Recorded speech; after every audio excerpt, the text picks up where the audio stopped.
Boa tarde. Dando início a um papo aqui, papo surpresa aqui com o Renan sobre a atual conjuntura política brasileira. Já vou chamando ele aqui assim que ele aparecer por aqui. Só aguardando ele aqui pra gente começar a bater um papo sobre os últimos acontecimentos que tem sido bastante movimentado.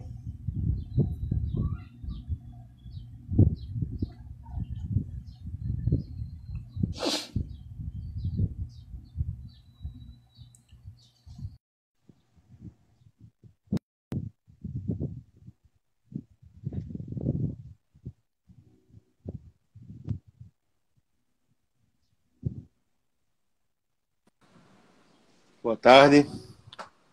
Opa, beleza, Renan? Beleza, filho? Vamos lá, Barão? Bora. Frase icônica do Bingo, né? E essa frase do Bingo, ela é também uma das frases que o Bingo cria, né, no filme. E a outra frase que ele cria é uma frase que a gente se tornou cotidiana para todos nós do campo popular de 2013 para cá, de que o Brasil não é para amadores, né, tal. Então, são frases aí criadas por um palhaço, né, tal, mas que são bem comuns aqui, então, enfim. Isso. Pode dar prosseguimento aí a Vamos lá? fala, né? Gente, boa tarde a todos vocês. Assim, só temos eu e Abner até agora na live. Acho que daqui a pouco tá chegando mais gente aí, né? Mas assim, eu e Abner, a gente fala sobre diversos temas aqui. A gente tinha pensado em fazer uma live ontem, né?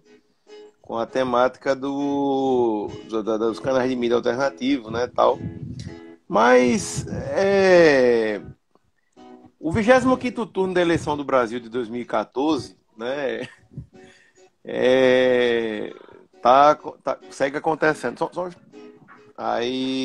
um instantinho aqui, Adna, peraí. Beleza. Mãe, chamou? Mãe?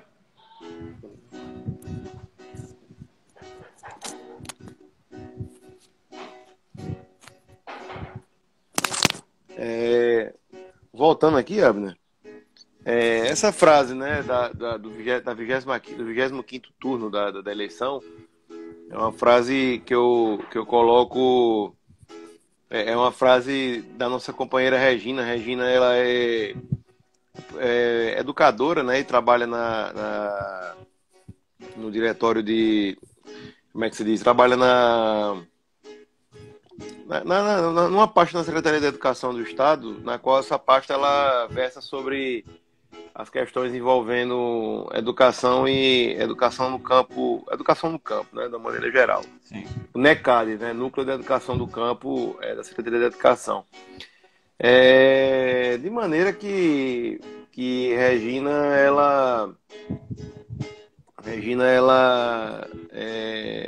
em uma das conferências que eu fui com o Divaneide, Regina falou isso aí. Gente, olha, eu já estou aqui fazendo campanha para a Diva, porque nós já estamos em campanha. Aí o pessoal começou a bater palma, mas Regina disse, gente, na verdade o Brasil nunca saiu de campanha, né, tal. O Brasil sempre está em campanha, né, tal. Então, o Brasil ele vive uma campanha 24 horas, né, Contínua. tal. Contínua, né. Queria registrar aqui a presença de Jami aqui na live. Jami é um ex-jogador de futebol, jogou no... Ex-jogador não, porque eu acho que o cara nunca deixa de ser jogador, né, Jami?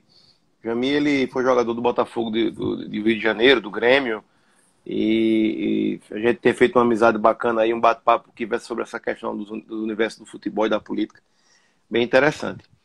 Mas assim, o que despertou eu e a Abner, gente, de fazer essa live aí hoje, falando dessa temática, é porque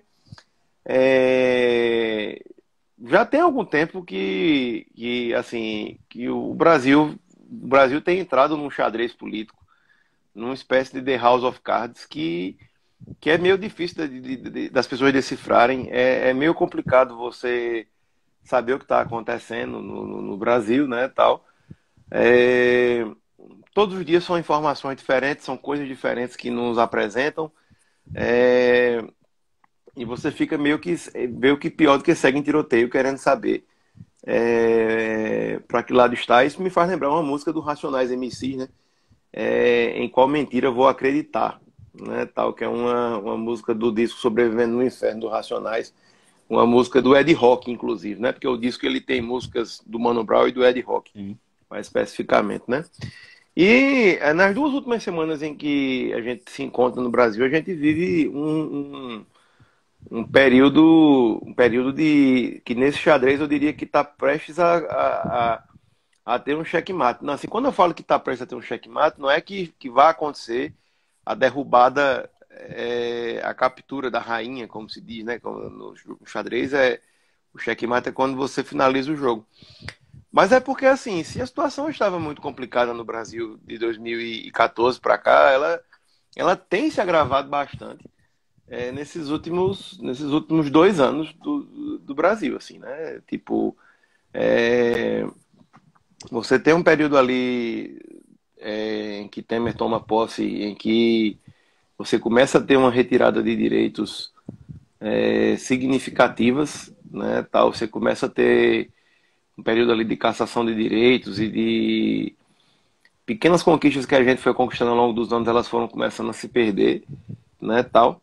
E você tem Uhum. a pandemia que foi 2018, né, tal, e que não há um só momento que quando eu vá falar de 2018 eu não lembre da nossa conversa naquele dia lá na praia de Perópolis, né, litoral norte Isso. do estado, em que a gente, Abner foi passar ano novo comigo na casa de praia da minha família. E a gente foi para uma praia próxima à praia de Rio do Fogo, que é a praia onde eu cresci. E a gente lá na praia, a gente olhando assim para o mar e aquele visualzão deserto, típico do litoral norte, Potiguar, nordeste brasileiro. Jami tá aqui na live, Jami conhece as praias aqui, né, Jami, do Nordeste. Jami me Nossa. falou de algumas fotos aí que ele já teve aqui. A gente olhando para aquele visual da praia, aí eu dizendo, ah, né, vamos curtir isso aqui, porque a gente não sabe até quando a gente vai ter isso aqui. E a gente sabe que 2018 vai ser um ano insuportável, né, tal. E 2018 foi um dos anos mais insuportáveis da minha vida. Assim, um dos anos mais insuportáveis que eu já tive na minha vida. É... Só um parênteses aqui, mandar um abraço aqui para a turma do Democracia Alvirrubra, que está entrando live aqui. Massa, massa. Saudações alvirrubras aí também a todo mundo. Vamos acompanhar essa live aí, gente, que hoje o debate aqui vai longe. Né, tal. Então, 2018 foi um ano assim, extremamente difícil para todos nós do campo popular, para artistas, professores, para trabalhadores, para artesãos, para todas as categorias possíveis. 2018 foi um ano terrível, né? Uhum. E a melhor definição do que foi esse 2018, quem me deu foi um amigo meu chamado Tadeu de Oliveira, né? Tadeu é um grande amigo das ciências sociais também. Tadeu se formou ano passado e é também um comunicador. Tadeu é amigo de Alexandre, que Massa. Alexandre está aqui online agora. Alexandre sabe bem quem é. E Tadeu, quando a gente se encontrou no ano passado, né? Assim, a gente se encontrou no show de Roberta Sá, aqui em Natal. E Tadeu me deu um abraço. Tadeu tinha acabado de se formar, né, entregado TCC. Fui parabenizar ele, né? Ele já tinha uma formação, estava se formando em outra. E aí, tipo, nos encontramos eu, Tadeu e um outro colega nosso, que é o Marcos. O Marcos, talvez você não conheça Marcos, Abner, mas você deve certamente conhecer a banda de Marcos, que é o Deadly Fate, né? Tal, que é uma Sim. das principais bandas de metal aqui do Rio Grande do Norte, né? E de maneira que nós três, quando nos encontramos, é, a gente olhou assim um pro outro e assim, o papo da gente era, ei, gente, tá foda, né? Tá, tá osso, né? Tá osso. E aí Tadeu disse uma frase que eu acho que resumiu bem o sentimento que eu tenho e que todo mundo tem. Aí Tadeu disse, Renan, o que aconteceu no Brasil foi uma. uma terrível fatalidade, na qual só quem ganhou foi esse cara e todo mundo se fudeu. Né? Tipo assim, eu acho que o melhor resumo pra gente dizer o que tá acontecendo no Brasil é isso. Tipo, só quem ganhou foi ele. Né? Tipo assim, só É. quem ganhou o holofote com ele foi ele ganhou uma casa para morar em Brasília, ele ganhou direito a helicóptero, ele vai ter direito à segurança quando ele sair dessa porra dessa presidência, ele vai ter direito a carro particular, ele vai ter direito à pensão do Estado, ele já tem uma pensão da época que era militar, vai acumular outra porra dessa na vida dele. Então só quem ganhou foi ele, né, tal, e a gente perdeu, gente. Assim, a gente acabou perdendo. Agora, é, se existe alguma coisa para alentar os réis mortais, digamos assim, eu vou dizer o que eu disse para a Abner no dia. A eleição do segundo turno foi que dia, Abner? Vixe, Maria, tu quer que eu lembre a data, mas foi 20 e alguma. Acho que foi 27, não sei, agora 23. Acho que Eu não foi vou 20, lembrar a acho que data. foi 26 de outubro, né? A eleição, pronto. Por aí, por aí. A eleição foi dia 26 de outubro. Eu, eu fui trabalhar de mesário, como sempre trabalho nas eleições. Aliás, é uma grande experiência etnográfica e antropológica você ser mesário de uma eleição. Diga a vocês que um dia sejam para vocês entenderem um pouco por que o Brasil vive essa pendenga que vive há alguns anos. E assim, quem é mesário tem o famoso direito de. Aliás, eu acho que foi 28, foi dia 28. Aí o primeiro turno foi dia 7. Aí, A eleição do primeiro turno foi quando? tá Foi. travando aqui, Renan. Voltou ao normal, né? Agora voltou. É, É, isso. como eu estava dizendo, né? A, quando a eleição passa, a gente abre as urnas, né? Tipo assim, porque o mesário não exatamente ele abre a urna, mas você imprime da sua sessão, né? Então, quando você termina. Deixa eu. Conexão. Ah, né, vou só mudar o quarto aqui para melhorar aqui a conexão. Uhum. Então, assim, quando quando a gente termina o trabalho de mesário, a gente já sabe a votação pelo menos daquela sessão, né? Então, mais ou menos com uma diferença de uma hora das eleições, do encerramento das eleições, a gente já tem uma noção de que no seu bairro qual candidato vai despontar, né? Tipo assim, Uhum. dessa maneira. Então, quando a eleição de 2018 acaba, eu olho, eu começo a observar, e aí no meu bairro, na minha seção, o atual presidente da República começa a ter uma votação estrondosa e eu começo a achar aquilo preocupante, mas eu vou para casa e sigo firme na fé até o último resultado sair, né, tal. E eu lembro que quando começou a sair as urnas do Sul, eu disse, quando chegar no Nordeste a gente vai virar isso aí, né, tal. E quando as urnas do Nordeste foram abertas, né, tal, e apuraram os demais votos, é, a minha sensação assim foi de ficar sério com o que estava acontecendo, mas olhei para dentro de mim mesmo e digo, assim, a nossa missão foi cumprida de alguma forma. Tentamos Uhum. passar uma mensagem para as pessoas, mas infelizmente a coisa não aconteceu da maneira como a gente esperava e torcia que acontecesse, né, tal.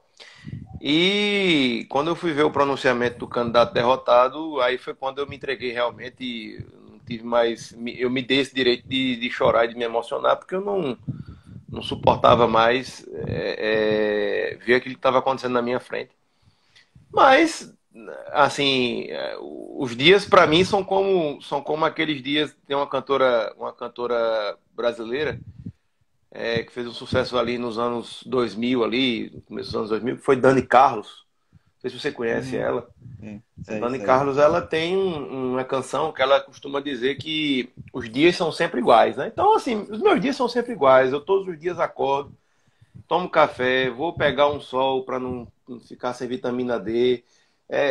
Sabe assim, Agora diga são aí. mais iguais ainda, né? São mais iguais ainda, exatamente. Mas assim, em uma semana normal, assim, em uma semana normal, a quarta-feira está reservada para mim ver o jogo do América, na Arena das Junas. E a sexta-feira de manhã ir para a Feira do Passo. A sexta-feira para mim começa na Feira do Passo Coqueiros. Ao meio-dia eu estou almoçando em algum canto do centro da cidade e estarei lá na Sétima Arte, né, tal, Uhum. naquela famosa banca de DVDs que a gente tem aqui em Natal.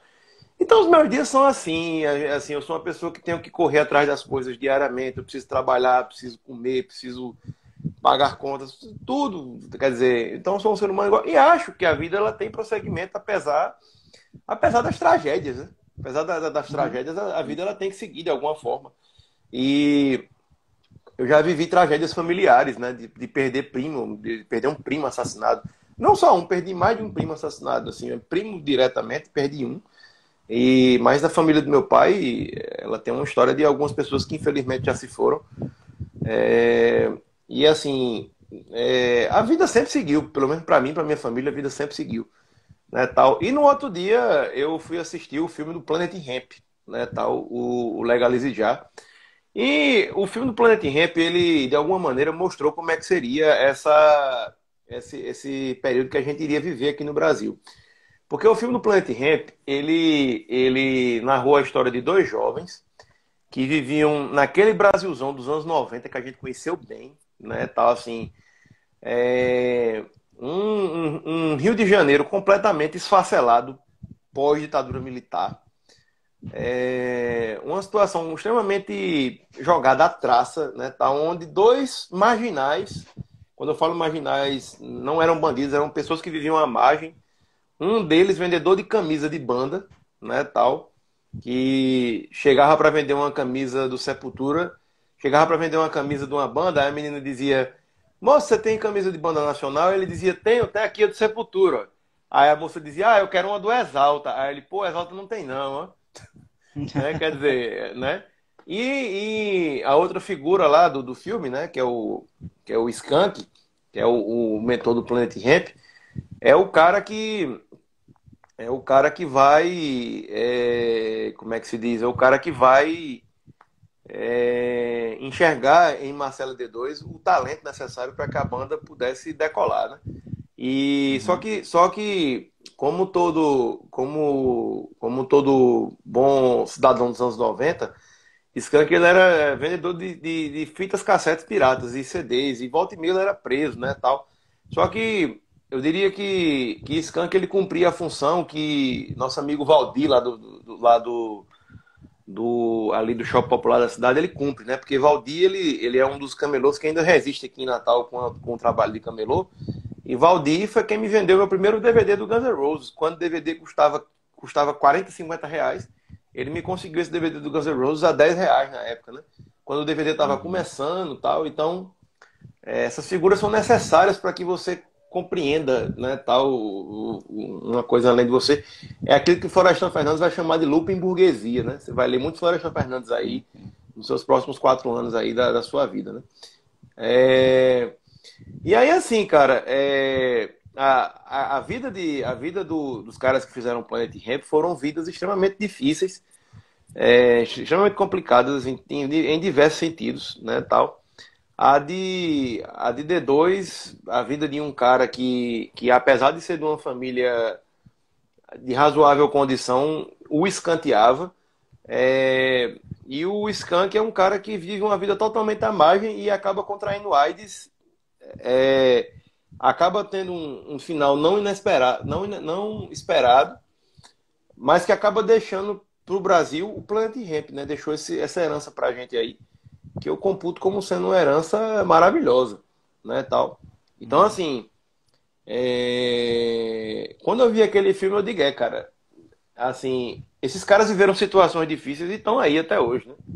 Então, eu me sinto no dever, de alguma maneira, de resistir ao que vai ser colocado daqui para frente, né?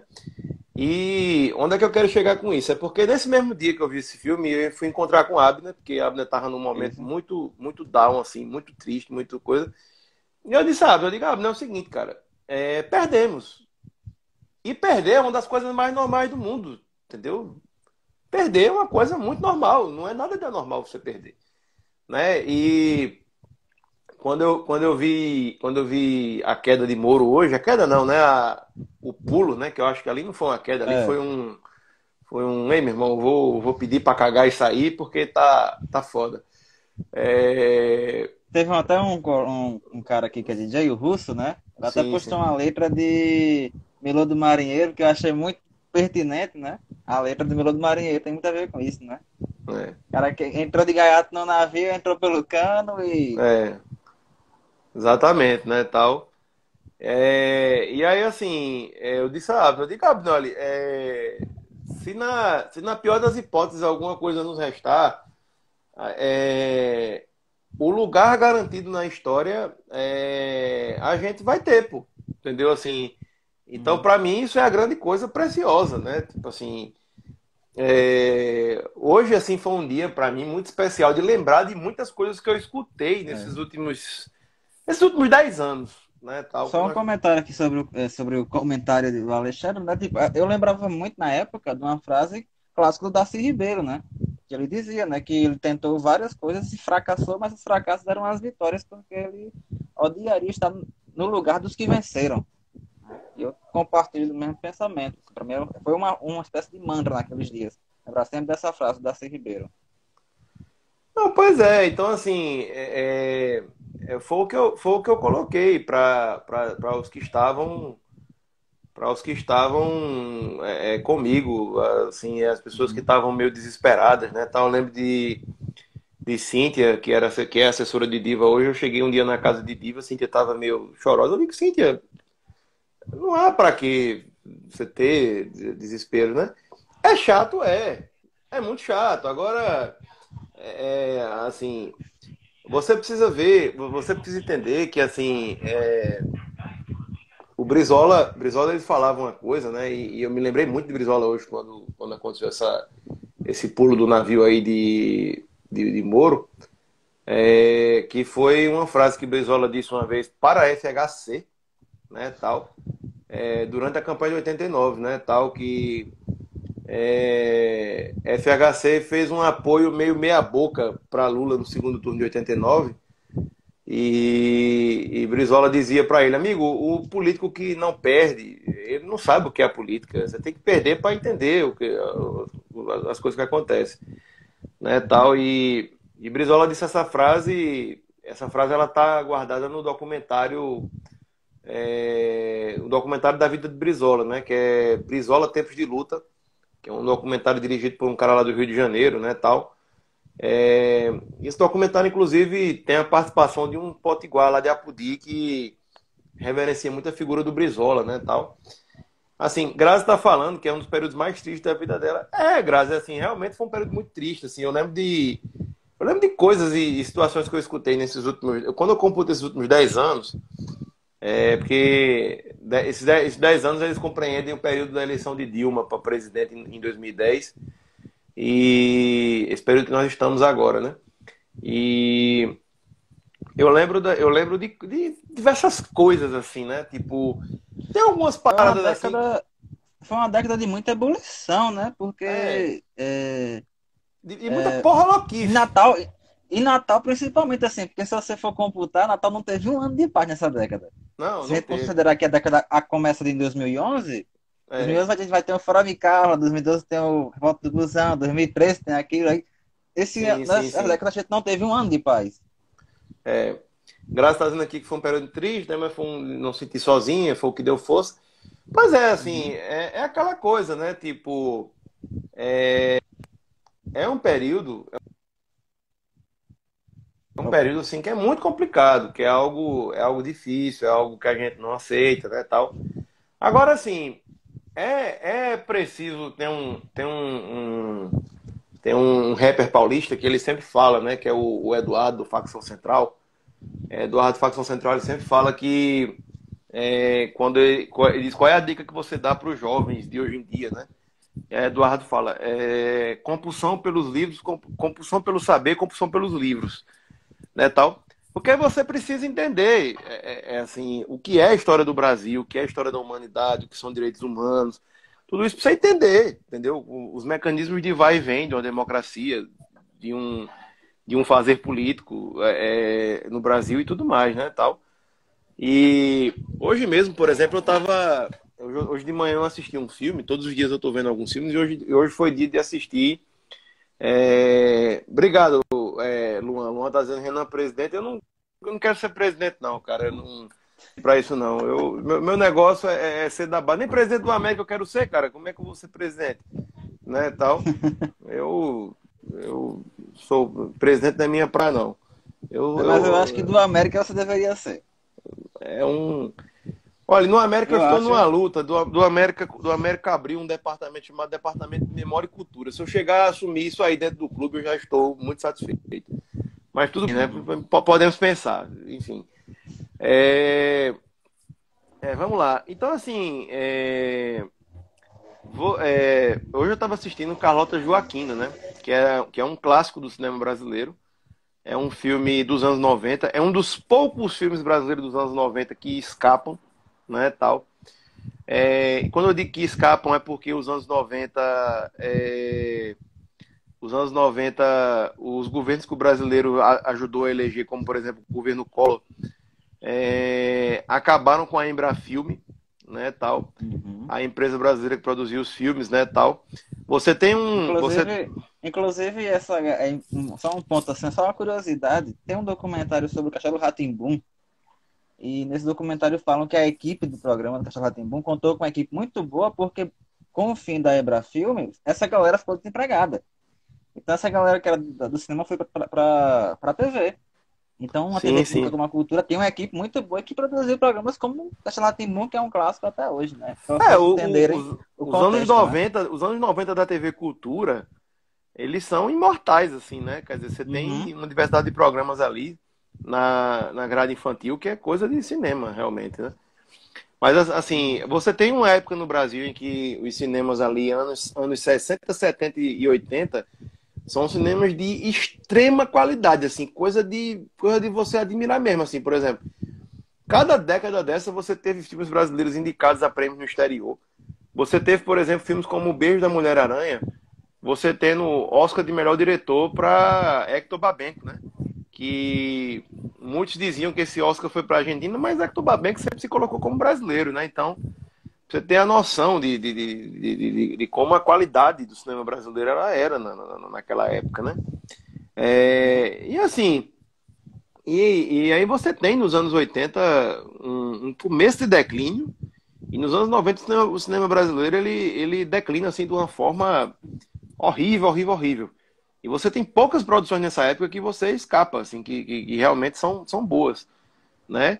As que despontam muito por conta de patrocínios maciços, como foi o caso do Central do Brasil, né? Tal, que ali o Uhum. filme, o filme é dirigido pelo Unibanco, quer dizer, Walter Salles, o Unibanco participa ali do financiamento do filme e tal, essa coisa toda.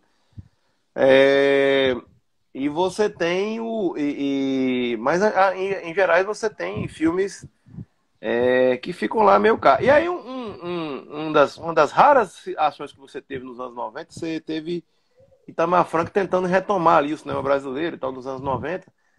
E aí eles lançam esse filme aí da Carlota Joaquina. Cara, e se você vê a Carlota Joaquina, você vai observar duas coisas. A primeira é que o brasileiro, de certa forma, ele nunca chegou a um acordo com sua história. Assim. O brasileiro nunca admitiu que a sua Uhum. história é uma história farsante, que é uma história feita de acordos e desacordos, né, tal. E o segundo ponto é de que a elite brasileira é uma elite extremamente cebosa e nojenta, né, tal. E tipo, você vê assim com a chegada da família real o quanto isso se coloca como uma coisa assim chula mesmo, sabe assim, tipo uma imperatriz espanhola que é casada com o imperador português pelo mero pelo mero prazer de fazer uma aliança política, vem para o Brasil, admite publicamente que não gosta de pretos, de índios, de mulatos, de pessoas, tudo mais, né, tal. E o filme de uma certa maneira, ele narra fatos que, se você trazer para os dias atuais, eles não mudam muito, sabe? Por exemplo, tem um Sim. fato no filme lá que a Carlota Joaquina, ela assassina uma mulher negra, né, tal, que no filme você não, o filme, quando você vê o filme, você não consegue classificar essa mulher como uma escrava, porque ela é casada com um rapaz negro que tem posses, né, tal. E só que aí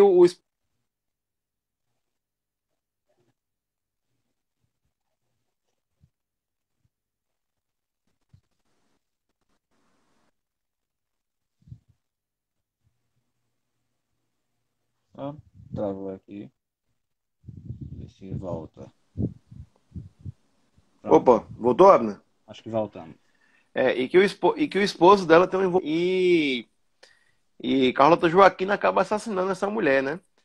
E ela acaba colocando culpa num escravo, tal, e Dom João VI, que é tido por alguns como uma pessoa responsável pelo desenvolvimento do Brasil, né, tal, ele pega o inquérito, e, para não ver a mulher dele passar por perrengues, ele toca fogo no inquérito. Ele pega o inquérito com a mão e toca fogo, assim, pega uma vela e toca fogo, tal. Então,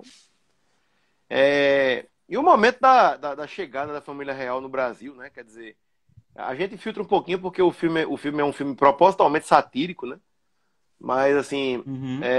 o filme, ele mostra como o brasileiro, ele tem uma cabeça imperial, sabe, cara? Tipo assim, é, a chegada da família real era um momento extremamente oportuno para as forças populares aqui no Brasil matarem todo mundo e todo mundo cai fora. Mas, assim, quando os caras chegam no Brasil, eles chegam e é como se Deus estivesse chegando na Terra, né, tal. Então, assim, a chegada da família real brasileira nesse filme da Carlota Joaquina, ela não tem muita diferença do dia 1º de janeiro de 2019. Uhum. Nenhuma, mas nenhuma mesmo, assim, tipo, você bateu o olho no filme, bateu o olho naquela porra daquela posse, você vai ver que são coisas iguais, né? São coisas iguais e que, de uma maneira geral, o brasileiro acredita nessas coisas malucas, né? Nesses sonhos malucos que a Margarete costuma ter, né, tal. Depois eu conto aqui o que foi o sonho maluco, tá, gente? Pra vocês entenderem. Mas, assim, então, assim, o filme lá da Carla Camurati, ela denuncia muito isso que acontece no Brasil. Da maneira como o brasileiro trata os políticos, como o brasileiro trata as elites, de uma maneira geral, né, tal.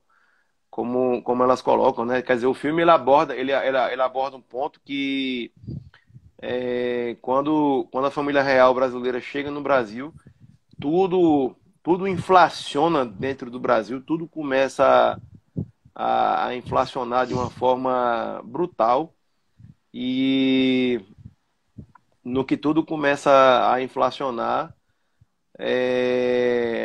os comerciantes brasileiros rapidamente se adaptam a essa realidade da chegada de novas moedas portuguesas e começam a cobrar preços caríssimos.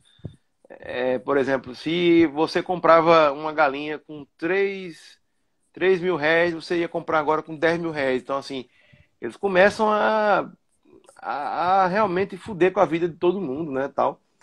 E isso diz muito sobre o Brasil atual, né, tal. Uhum.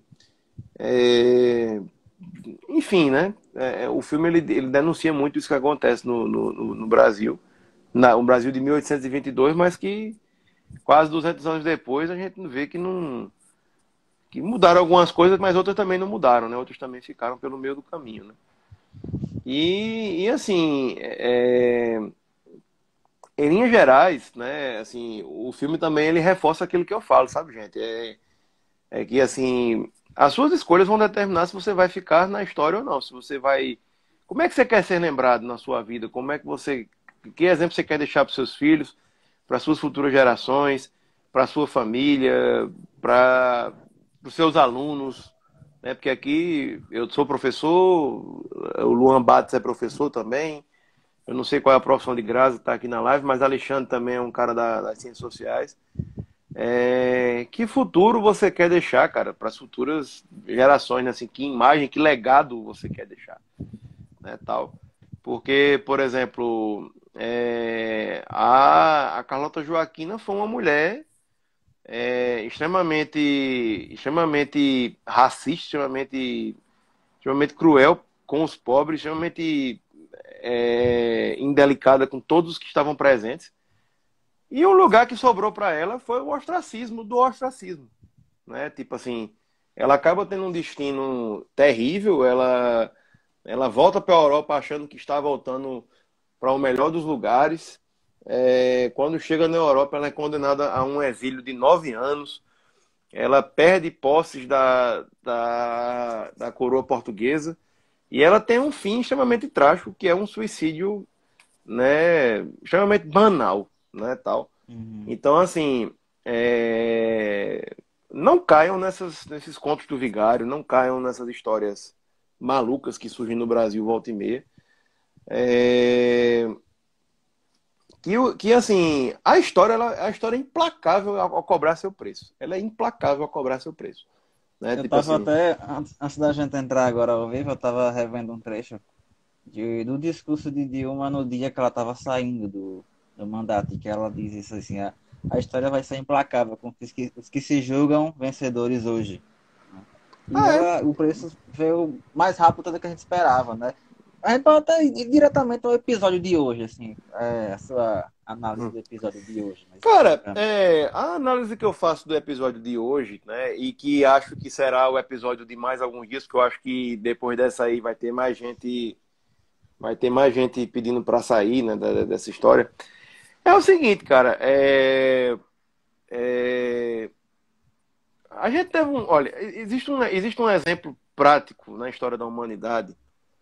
Existem diversos exemplos que eu poderia citar, mas existe um exemplo prático na história da humanidade de como você se organizar de maneira totalitária e isso e o futuro disso vai ser problemas, né? Tá assim, vamos citar aqui, por exemplo, o exemplo da União Soviética, né? Tal União das Repúblicas Socialistas Soviéticas, né? Tal assim.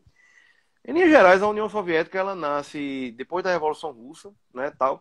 Só que quando você lê aquele livro lá da Revolução dos Bichos, né? De George Orwell, você vai ver que há uma diferença brutal de concepção daquilo que Lenin imaginava enquanto política para aquilo que Stalin passou a pensar enquanto política, né, tal, enquanto movimento social, enquanto república. E aí você começa a criar uma União Soviética, e a União Soviética, assim, ela começa numa espécie de pan-eslavismo, né, de você juntar os países eslavos, né, tal. Só que ela começa a anexar estados muçulmanos para dentro do seu território, né? Então, assim, você Uhum. imagina que essa mistura de você misturar povos eslavos que têm uma religiosidade marcada pelo cristianismo ortodoxo, com estados muçulmanos, alguns governos aí que são ligados à família, essa coisa toda. O resultado, a gente sabe o que aconteceu, né, tal. Isso eu estou dando um exemplo assim para não dizer que não falei das flores, né, tal assim, porque eu sou uma pessoa do campo popular, sou da esquerda, então estou falando isso aí. Então assim, um governo de coalizão que vai juntar todo mundo num pacote só para tentar, né, de alguma maneira fazer com que algo aconteça. A tendência é que isso não caminhe, cara. A tendência é que isso não aconteça. Quer dizer, você junta num governo só, por exemplo, aquele palanque de Bolsonaro no segundo turno, né? Com Moro, né? Quer dizer, que Moro ainda não estava no palanque ali, mas passa a eleição ele Uhum. sobe o palanque, né? Mas quer dizer, você junta ali no pacote só Dória, Ronaldo Caiado, né, tal, aí você começa a juntar no governo essas figuras nefastas para fazer parte do seu governo, quer dizer, uma multiplicidade de cabeças pensando de maneira conservadora a tendência é que isso não aconteça, cara. A tendência mais normal do Deixa, mundo é que isso não deixa eu fazer aconteça. uma pergunta.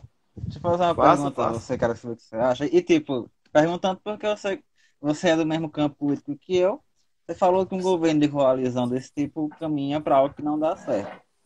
De certa forma, principalmente a partir do segundo mandato de Lula, caminhou meio que um governo de coalizão. Também se aplica isso, essa questão? Não, de certa maneira sim, né, cara? Porque, por exemplo, Uhum, é, de certa maneira sim, porque você tem, por exemplo, no segundo governo, assim, na eleição de Dilma, né, em 2010. uhum, A eleição de Dilma, Lula vai e uma jogada para colocar Temer como vice de Dilma ali nas eleições. Só que, por exemplo, a nível local aqui, o PMDB de Garibaldi nunca fez campanha para Dilma e para Lula, né, tal. E o PMDB de Garibaldi aqui foi fazer campanha para, na época, Serra, né, tal. Então, isso já gera, eu não vou dizer uma.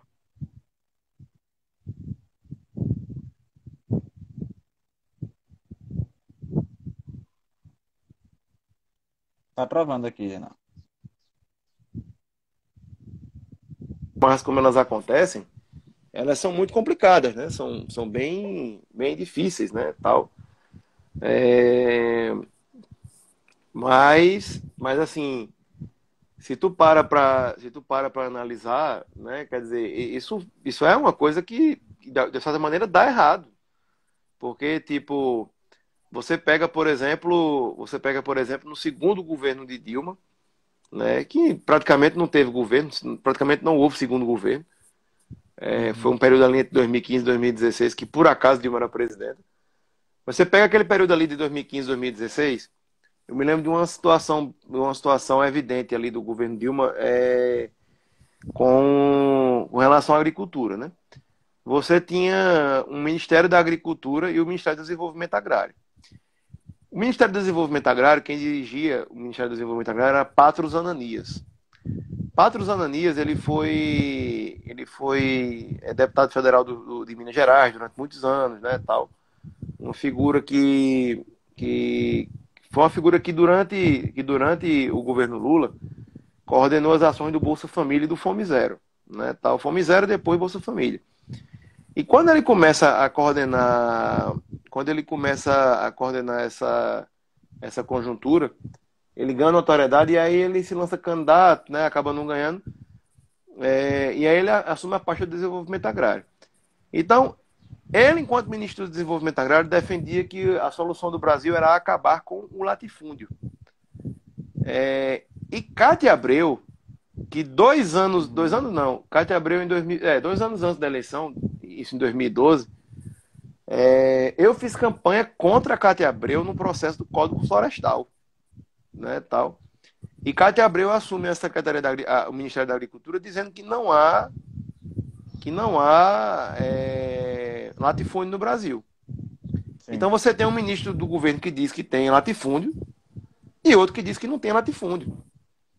Então, assim, você pode ter posições diferentes no governo. Você pode ter. Assim, você pode ter pessoas que pensem diferente. Agora, qual é a posição do governo sobre aquilo ali? Né, tal. Porque, por exemplo, você pega, por exemplo, no primeiro mandato de Lula tinha como vice Zé de Alencar, que era industrial, que foi um dos maiores industriais da história do Brasil. Uhum. E como presidente do Brasil, você tinha um operário de chão de fábrica. Fatalmente, são duas pessoas que pensam diferente sobre diversas temáticas, né? Agora você tem que ter um republicanismo, no sentido de você chegar a um consenso sobre o que é necessário para o Brasil, entendeu? E para o desenvolvimento, para o andar das coisas, né, tal. E acredito eu que nos 8 anos de governo Lula houve, né, tal. Sim. Se não houvesse, não tinha quase 90% de aprovação, não é verdade? Então, Verdade. tinha, né, tal.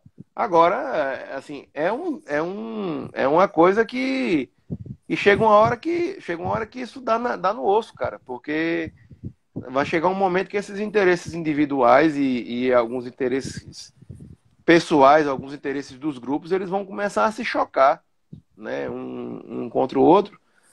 E aí você não vai saber para onde ir, o que fazer, né, tal. É o que eu imagino, né, tal assim.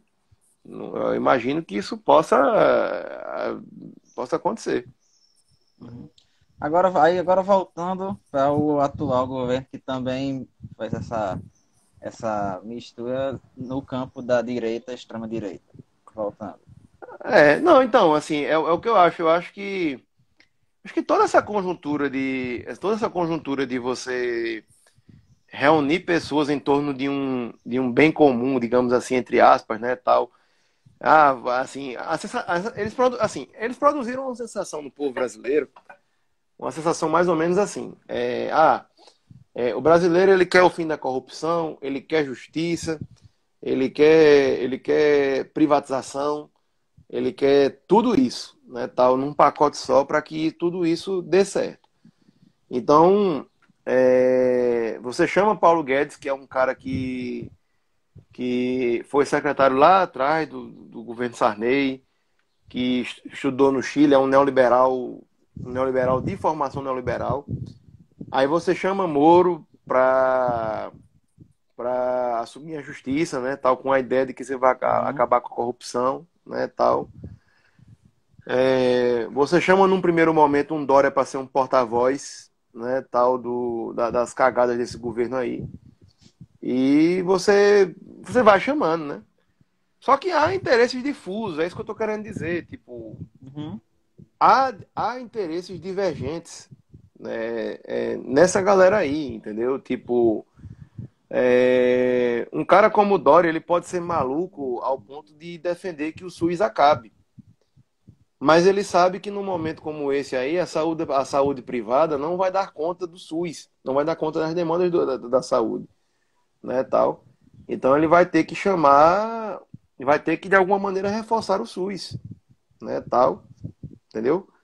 Um maluco como Dória, por exemplo, privatizou o Pacaembu em São Paulo junto com o Bruno Covas, né, tal. Quando o bicho começou a pegar, eles pediram de volta a concessão do Pacaembu para montar um hospital de campanha, entendeu? É isso que eu estou querendo dizer, entendeu? Tipo, a gente já viveu um período de neoliberalismo no Brasil com o FHC, e na época que o FHC era presidente, havia um programa chamado Comunidade Solidária, que eu diria que o Comunidade Solidária é um átomo daquilo que a gente chegou hoje em termos de programas sociais, de cadastro único, tudo isso, né, Um tal. protótipo, né? Um protótipo, né, tal. O Comunidade Solidária ele iria acontecer de uma maneira completamente complicada se não fossem atores sociais que foram para dentro do Comunidade Solidária e tentaram de alguma maneira garantir pequenas coisas. E aí quando muda o governo, né, que sai a FHC entre o Lula, aí você tem realmente uma nova orientação nos programas sociais, né, do país, tal, uma nova orientação social de como se fazer programas sociais de uma certa forma, né, tal. Então assim, o que eu estou querendo dizer é isso, né? Não adianta você ir com essa sede ao pote toda e prometer para o Brasil que você vai radicalizar com tudo, como esse cara prometeu, né, tal. E quando a gente sabe que na verdade na política a disputa é um bem comum. A disputa dentro da política é uma coisa comum, é uma coisa que está presente nos atores sociais, que está presente nas pessoas, né? Tem um filme muito bacana que vocês podem assistir depois, que é O Discurso do Rei, né, tal. Hum. Para as pessoas que acham que a Inglaterra, por exemplo, é um modelo de país, né, um país bonitinho, né? Você vai na Inglaterra, a galera escuta rock, lá tem futebol, Inglaterra, né, tem aqueles caras lá vestidos de vermelho, né, tal, é um negócio lindo, tal, maravilhoso, todo mundo fala inglês, né, tal. Enfim, a Inglaterra, no século XX, aí, antes da Rainha Elizabeth assumir, a Inglaterra ela teve um rei, né, tal que foi o pai de Rainha Elizabeth. E quando o avô da Rainha Elizabeth morre, existe uma tentativa de golpe contra esse cara. Aí você me diz assim, mas pô, como é que vai ter uma tentativa de golpe se lá é uma monarquia, só quem governa é uma família só? Houve uma tentativa de golpe, amigo. Houve, Uhum. né, tal. A disputa É porque política, né? existem os duques, né? Essa galera aí, que Sim, também sim, são é. famílias nobres também, né? É, então assim, houve uma tentativa de golpe, então, uma tentativa. E aí qual foi o motivo do golpe? Pasmem, né? O rei era gago. O rei lá era gago e não sabia falar, né, tal. Ele parecia aquele personagem do Looney Tunes, né, tal, o gaguinho. Era meio isso mesmo, o bicho não gaguejava. Você ri bastante no filme com o gaguejar do cara, assim, é um negócio meio hilário também, né? Então os caras da Inglaterra se prepararam para dar um golpe no rei. Ah, não, mas é um negócio de rainha de cortes, né, tal, Uhum. duquesa de Windsor, não sei o que, esses nomes assim bonitos que a galera acha massa no Brasil. Amiga, a Inglaterra teve uma Bota no tentativa filho, clara né? de golpe. Coloca no filho. É, exatamente, né? Houve uma tentativa de golpe mesmo de Estado, mesmo de fuder com a vida de todo mundo e acabou-se, né, tal. E Uhum. houve uma movimentação no sentido de tentar frear aquilo ali, né, tal. É, no próprio filme dos Dois Papas, quem não assistiu, assista, né, tal. Vocês vão ver que essas aventuras no sentido de um poder conservador se hegemonizar enquanto conservador e achar que está abafando, não dá. Simplesmente não dá, não acontece. Porque, assim, quando o Abner começar a pagar política, né, tal, na universidade, assim, uma das primeiras lições básicas que você tem numa disciplina de ciência política é aquela clássica pergunta, né? O que é política, né? Aí um vai dizer, Uhum. ah, são os deputados, outro vai, ah, é o presidente, né? Não sei o que e tal. Velho, a política, de uma maneira geral, ela é, ela é o significado, ela é o mais puro significado da palavra, do que a palavra política quer dizer, né? Tal, que é a vida da polis. O termo política ele nasce na Grécia, né? Como o termo da vida da polis, né? Tal. Então, Políticas, né? políticos, né? Então, É isso? assim, então, assim, e a democracia grega, quando ela surge, ela tem diversos problemas, ela não é nem de longe a democracia que a gente sonha em ter, mas ela pensa numa coisa que é a participação, né, tal. E aí, quando você né, lá, que é o filósofo grego lá, tal, e, enfim, um dos filósofos gregos que existe, quando Platão escreve a República, né, tal, que para alguns a República é um tipo ideal de sociedade, ele na verdade está fazendo uma defesa do republicanismo. E o republicanismo nada mais é do que você entender que as pessoas são todas iguais. Diferente dos regimes monárquicos e reinados e qualquer coisa, você vai ver que você tem um regime de pessoas iguais. Né? Uma situação em que você tem pessoas iguais ali num contexto sociopolítico. Então é isso que acontece na República do Platão. E o significado da política é essa. Então, assim, quando você vê a política caminhar para esse caminho, né? Tipo assim, das pessoas acharem então, assim, quer dizer que uma pessoa conservadora assumiu agora, né, tal. Pronto. O caso lá do filme dos Dois Papas é bem emblemático isso. Porque o que acontece? Por que uma figura como o Papa Francisco incomoda tanto a setores da igreja, por exemplo, né? Porque, tipo assim, se você pegar o Papa Francisco e for lá pro que antecede Papa Francisco, você tem um período ali de 8 anos de Papa Bento XVI, né? Aí antes dos 8 anos de Bento, você tem, acredito eu, que 26 anos de João Paulo II, se não estiver enganado, né, tal. Uhum. Nesse período dos 26 anos de João Paulo II, anterior a João Paulo II, você tem João XXIII, e entre um e outro tem um Papa que assume que passa, acho que três Poucos dias, meses, né? é quê? É poucos dias, né? Ele Poucos passa. dias e acaba morrendo, né? Tá, enfim. Então, você tem uma igreja que ela se consolidou como uma coisa tradicional e que coisas como o Concílio Vaticano II são negadas até hoje pela igreja. Mas o Concílio Vaticano II nada mais é do que uma tentativa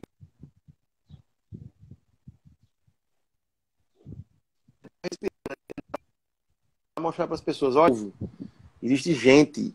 E se a gente Renan, não caminhar para isso, repete essa parte, infelizmente. repete. Renan, repita a parte do Concílio Vaticano Oi, diga II, que aí. travou aqui nessa hora.